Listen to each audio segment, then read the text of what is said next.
Oke, assalamualaikum warahmatullahi wabarakatuh. Kita ketemu lagi di channel Deci kita. Kali ini kita akan ngebahas yang berhubungan dengan tanaman dan pengolahan sampah rumah tangga. Kita langsung aja. Kita akan membuat kompos dan kawan-kawan. Oke, langsung hap Andre.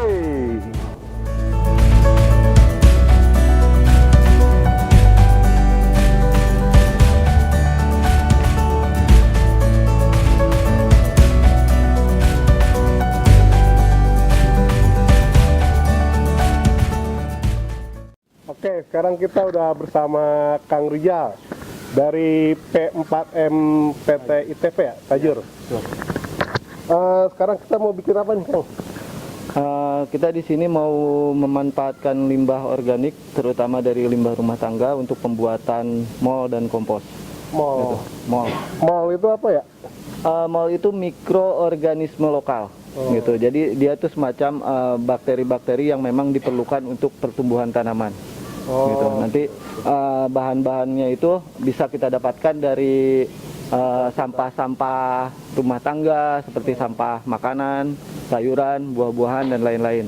Nanti ditambah dengan beberapa seperti kandungan karbohidrat dan glukosa yang bisa didapat juga dari lingkungan sekitar rumah, kurang lebih seperti itu. Siap. Terus ini kita langsung aja nih ya, bahan-bahan itu apa? Yang dibutuhin apa? Oke, karena untuk pembuatan mol itu kita membutuhkan 3 bahan dasar, yaitu kita butuhkan sumber dari bakteri itu sendiri. Nah, untuk sumber dari bakteri itu sendiri kita bisa dapatkan dari ampas buah-buahan. Seperti contoh ini adalah kulit pisang. Nah, kulit pisang ini bisa diganti dengan sampah dari limbah sayur-sayuran, gitu. Alternatif yang lainnya. Nah, bisa juga dari sisa nasi bekas. Itu bisa dijadikan untuk sumber bakteri. Nah, yang kedua untuk sumber glukosanya itu sendiri, dalam artian ketika fermentasi itu si bakteri butuh makanan. Jadi mereka membutuhkan sumber glukosa dan karbohidrat. Nah, untuk glukosanya sendiri, kita bisa membuat sendiri dari rumah dengan gula Jawa. Gula merah ya? Betul, gula merah atau bahasa kerennya gula Jawa bahasa kita. Nah, gula Jawa ini bisa kita buat dengan perbandingan 100 gram dengan 1 liter air. Oh, jadi itu dilarutkan. Itu butuh hanya 100 gram gula Jawa. Nah, alternatif lain dari gula Jawa ini bisa menggunakan tetes tebu. Tetes tebu atau molase. Gitu. Nah, itu di pertanian itu ada tetes tebu, atau kalau tidak alternatif air, alternatif larutan glukosa tadi bisa menggunakan air, menggunakan larutan dengan gula putih. Gula putih. Betul. Gitu. Nah, untuk yang ketiga yang kita butuhkan adalah sumber karbohidratnya sebagai makanan dari si bakteri tadi. Nah, untuk sumber karbohidratnya itu tadi kita bisa didapatkan dengan mudah juga nih. Ini air cucian beras. Oh, air cucian beras. Biasanya ibu-ibu setelah mencuci beras ini airnya suka dibuang. Sayang. Bisa dimanfaatkan untuk sumber karbohidrat dari pembuatan mol itu sendiri. Nah, kurang lebih seperti itu dari bahan-bahannya. Berarti ini gampang juga ya, ada di sekitar kita gitu, mudah didapatkan ya bahan-bahannya. Secara praktek untuk pembuatan mol ini sangat mudah. Bahan-bahan juga bisa didapatkan. Tidak perlu kita mencari susah payah atau produk-produk dari pabrikan. Gitu. Kita bisa membuatnya sendiri mau di rumah. Nah, terus alat-alat yang dibutuhkan ini, Kang, apa aja, Kang? Nah, kalau alat-alat yang dibutuhkan, kita di sini menggunakan alat dekomposer. Alat dekomposer ini adalah alat untuk memfermentasikan bahan-bahan tadi yang sudah dicampur sehingga menjadi cairan mol. Gitu. Nah, selain itu untuk penerapannya juga alat-alat yang lain juga seperti sarung tangan untuk menjaga kebersihannya. Lalu jika memang diperlukan bahan-bahan yang memang masih berukuran besar bisa kita iris kecil-kecil, gitu. Kurang lebih untuk mempercepat proses fermentasinya, gitu. Nah, cuma ini, Kang, ya, ini kan bentuknya ini lumayan rumit ya untuk ukuran rumah tangga. Ini bisa diganti nggak? Misalkan cukup ember aja atau botol aja gitu. Sebenarnya untuk alternatif pembuatan mol ini kan bisa secara anaerob atau secara aerob. Dalam artian bisa tertutup rapat tanpa oksigen atau dengan oksigen. Nah, untuk pembuatan mol ini sendiri bisa secara aerob, dalam artian kita mencampur bahan lalu menyimpan dalam sebuah ember atau drum lalu tutup. Oh, gitu juga Gitu. bisa ya. Itu juga udah sederhananya bisa. Nah, itu biasanya untuk waktu fermentasi dari bahan-bahan bakteri-bakteri itu membutuhkan 1 bulanan, 1 minggu sampai 1 bulan. Oh, Gitu. Nah, untuk pengecekannya bisa setiap 1 minggu sekali kita lihat. Kalau memang perlu diaduk si bahan, kita aduk kembali. Tandanya Gitu. gimana tuh? Nah, tanda kalau mol itu sudah jadi atau sudah siap dipakai, biasanya dia tidak berbau busuk, Oh, yaudah. tapi dia berbau sedikit asam seperti bau fermentasi. Kita bisa langsung praktekin kan nih? Oke, bisa. Oke. Oke Kang, gimana kalau kita langsung praktek biar teman-teman di rumah itu tahu apa sih yang harus pertama dilakuin itu gitu hingga jadi mol yang siap digunakan. Oke, siap. Pertama, untuk bahan dasar sumber bakterinya itu sendiri, kita langsung masukkan ke dalam bak dekomposter. Komposter. Ini dicincang lebih baik ya, Ini dicincang alangkah lebih baiknya. Jadi proses fermentasinya pun nanti lebih cepat. bisa lebih cepat. Lalu setelah ini bisa kita campurkan yang air cucian beras. Nanti ini kita campur lagi dengan kurang lebih 5 literan 5 literan. 5 literan Satu air botol ini. untuk 1 botol ini. Gitu. Lalu kita masukkan juga air gula merah Merah. sebagai sumber glukosanya nanti untuk pakan bakterinya. Nah, setelah bahan tercampur, kita tambahkan dengan kurang lebih sekitar 2-5 liter air. Oke.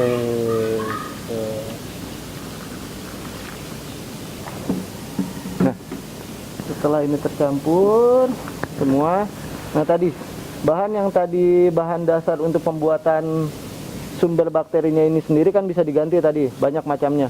Bisa dari sumber limbah sayuran, ada juga yang bisa menggunakan mol dari rebung bambu. Oh iya. Rebung bambu sama kalau dari makhluk hidup itu biasanya menggunakan keong mas. Keong mas bisa dijadikan mol juga, gitu. Nah, setelah ini tercampur merata, kita tutup dan kita biarkan selama kurang lebih 1 minggu sampai 1 bulan. Oh iya. Gitu. Nah, kita bisa melakukan pengecekan hasil fermentasi ini setiap 1 minggu Dengan cara mencium bau tersebut, karena nanti mol itu dapat dikatakan berhasil dengan ciri-ciri itu sudah tidak berbau busuk lagi, bahkan sudah tercium bau asam, bau fermentasi. Betul. Nah, di sini ada sedikit mungkin settingan nih. Ini alat kok ada lubang. Nah, sebenarnya dari proses ini, ketika si bakteri itu berkembang biak dan bertambah banyak, itu pasti menghasilkan gas metan atau alkohol. Betul. Nah, inilah fungsinya untuk mengeluarkan gas alkohol. Betul. Jika terjadi secara aerob, dia langsung terlepas keluar.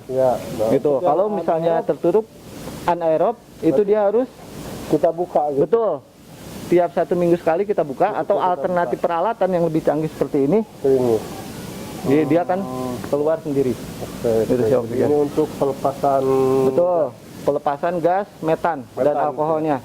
Nah, itu karena memang ketika bakteri itu berkembang biak dengan memakan sumber dari karbohidrat dan glukosa tadi pasti menghasilkan alkohol. Ada pembuangan. Nah, betul, kurang lebih seperti itu. Nanti untuk hasilnya itu sendiri mau itu bisa dalam bentuk cairan, dan padatannya itu nanti yang tersimpan di atas itu bisa menjadi kompos. Oh, jadi ini Betul. Multifungsi. Jadi ada 2 hasil ya? 2 hasil, betul. Betul. Jadi nanti dalam bentuk cairannya itu bisa bermanfaat sebagai mol yang nanti bisa digunakan sebagai dekomposter juga untuk pembuatan pupuk kompos. Oh, itu aplikasinya ke situ. Aplikasinya ke situ juga. Bisa langsung penerapan juga ke media tanam. Oh, bisa. Bisa. Itu gitu. ada dicampur air lagi nggak? Nah, kalau dekomposter yang udah jadi, perbandingannya itu 1:5. Dalam artian ketika kita perhitungan 1 liter berarti berbanding dengan air 5 liter. Betul. Jadi seperti itu. kalau langsung itu bisa Nah. mati gitu ya, panas, terlalu panas. Sebetulnya jika organik itu tidak terlalu mempengaruhi. Hanya saja kita yang kurang tahu apa di media itu sudah tersimpan pupuk atau tidak. Karena bakteri ini sendiri bersifat untuk menguraikan pupuk yang ada sehingga menjadi sumber makanan bagi tanaman. Kurang lebih seperti itu. Nah, kalau misalnya memang di area tersebut memang sumbernya sudah ada, Ya. kita siramkan dengan mol ini, itu kemungkinan si lingkungan itu juga intensitasnya malah semakin tinggi tingkat kesuburannya. Kurang lebih seperti itu. Nah, ini juga untuk penerapan kita mengurangi bagaimana kita melakukan budidaya secara kimia, artinya menggunakan pupuk kimia. Dengan adanya mol ini dan pupuk kompos ini, kita bisa mengurangi sampai 50% tingkat penggunaannya. Betul. Jadi ini bisa menjaga apa itu zat hara juga ya? Zat hara di tanaman. Nah, keuntungan lainnya itu satu, zat hara di unsur tanah media tanam tetap terjaga. Yang kedua, bakteri ini juga bisa mengurai zat-zat yang ada di dalam tanah sehingga menjadi pupuk yang dibutuhkan oleh tanaman. Kurang lebih seperti itu. Untuk hasil yang udah jadi ada contoh nggak, Kang? Hasil yang udah jadi, nih Kang. Nah, ini dia. Contoh yang sudah jadi dari bahan baku sumber bakteri buah-buahan. Ini buah-buahan. Ya. Betul. Ini Berarti buah-buahan. warnanya kurang lebih kayak gini ya? Warnanya kurang lebih hitam pekat. Nah, nanti ini bisa digunakan tadi ketika kita menggunakan untuk pengomposan, itu biasanya dengan menggunakan 1:5. Artinya ketika kita membutuhkan 1 botol molase seperti ini, berarti harus dicampur dengan 5 botol air bersih. Gitu. Nah, untuk pengomposan, kalau untuk penerapan langsung kita siramkan atau kita semprotkan di tanaman, lebih baik 10 mili berbanding 1 liter. Berarti. Nah, biasanya kalau 10 mili itu kurang lebih sekitar 1 tutup botol. Ini ya. Betul, biasanya seperti itu. Nah, itu bisa disemprotkan, kalau tidak dikocorkan ke media tanam. Oke, ya, berarti mudah juga ya.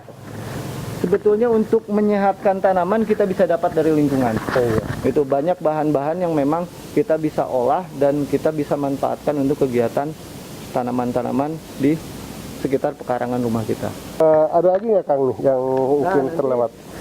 Untuk pengaplikasian mol ini kita sembari untuk membuat kompos. Kompos. Nah, kompos ini nanti berguna untuk media tanaman itu sendiri. Oke. Nah, kita menggunakan mol tadi yang sudah jadi, lalu kita campurkan dengan bahan-bahan yang ada di sini. Bahan-bahan pun ini berasal dari limbah rumah tangga. Oke, satu Kang ya. Betul.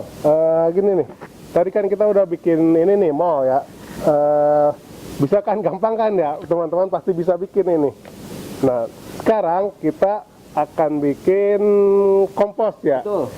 Masih menggunakan hasil dari pembuatan mall ini. Kita sebut ini udah jadi mall tuh ya. Betul. Kita akan menggunakan mall untuk aplikasi pembuatan kompos.